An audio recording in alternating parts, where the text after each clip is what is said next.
عايد من العراق، تفضل. السلام عليكم ورحمة الله وبركاته. وعليكم السلام ورحمة الله وبركاته. والصلاة والسلام على سيد المرسلين، على محمد وعلى آله. شيخنا الكريم، أنت عايد أولا، أنت عايد ولا حسن؟ أنا عايد وأنا حسن وأنا هترو وأنا عمر، أنا عراقي. تفضل الشيخ من الإجابة عني. تفضل. لماذا أنت تفصل الاتصال؟ تفضل. لكن إذا بدأت المداخلة أو الاتصال بكذب فما يأتي بعده مشكلة لا يمكن أن نقبله.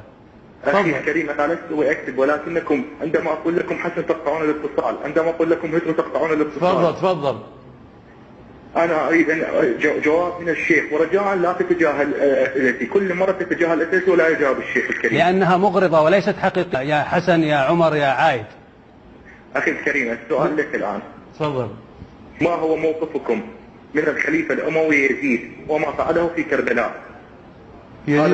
يزيد بن معاوية أمير المؤمنين، بايعه المسلمون بعد وفاة أبيه بيعة شرعية، بايعه المسلمون بعد موته بيعة شرعية بآخر العهد له من أبيه، واتفق المسلمون على بيعته، فهو خليفة وإمام من أئمة المسلمين ولا شك في ذلك. أحسن. شيخنا الكريم، ألو. نعم. والآن شيخنا الكريم، فما موقفك في قول الذي ذكر في مسند أحمد وذكر في صحيح البخاري في كل الكتب أن الحكم بعد رسول هذا الإمام الحسن 30 سنة، الحكم 30 سنة ثم يصبح ملكا عواضا، ويقول لا يجوز الحكم للطلقاء ولا ابن الطلقاء. مش واضح سؤالك، مش واضح. هنالك حديث رسول الكريم صلى الله عليه وآله وسلم يقول لا يجوز الحكم لا للطلقاء ولا لابن الطلقاء. ما له أصل. معاوية رضي الله عنه وأرضاه من اسم فتحه، هو صحابي جليل وإمام وأول ملوك الإسلام، وأبو سفيان من خيار الصحابة، كل هؤلاء من خيار الصحابة رضي الله عنهم وأرضاهم. وإذا السؤال الأخير لك وقت مداخلتي، ألم يقول الرسول الكريم يا عمار تقتلك الفئة الباغية؟ أليس معاوية باغي؟ باغي؟ إيه. لا، معاوية إمام عادل ليس باغي. ألم الرسول يكذب؟ إمام عادل رضي الله عنه وأرضاه. أول إمام عادل، أول ملوك الإسلام رضي الله عنه وأرضاه، بالوحي خال المؤمنين. لا يجوز أن يكون في قلبي غل على معاوية ولا على ابنه. يجب أن نحبه، ولكن صحابي جليل نحبه لأنه صحب رسول الله صلى الله عليه وسلم بدين وأمانة.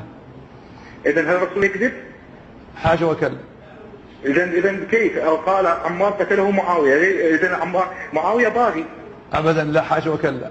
من قتل عمار بن ياسر؟ صحابي جليل من سب معاوية فقد أخطأ الله صلى الله عليه وسلم. من قتل عمار؟ يا أخي معاوية صحابي جليل لا إشكال. أيوه. من قتل عمار بن ياسر؟ ما دعني في هذا الشيء. معاوية إمام جليل. لا تهرب. من قتل عمار بن ياسر؟ تخسى يا كذاب يا حقير. سماحة الشيخ من وقته ما لا تستحقه، فكيف تقول عن أنه يتهرب من إجابتك؟ أنت لست أهلا للمداخلة وللحديث والاستماع إلى سماحة الشيخ. أنت بهذا تقر أن متى ما أعطيت الفرصة يعني تكشر عن أسنانك العفنة وعن وجهك القبيح، كما أنتم دائما أيها الرافضة في فقكم وكفركم إلا من رحم ربنا جل وعلا.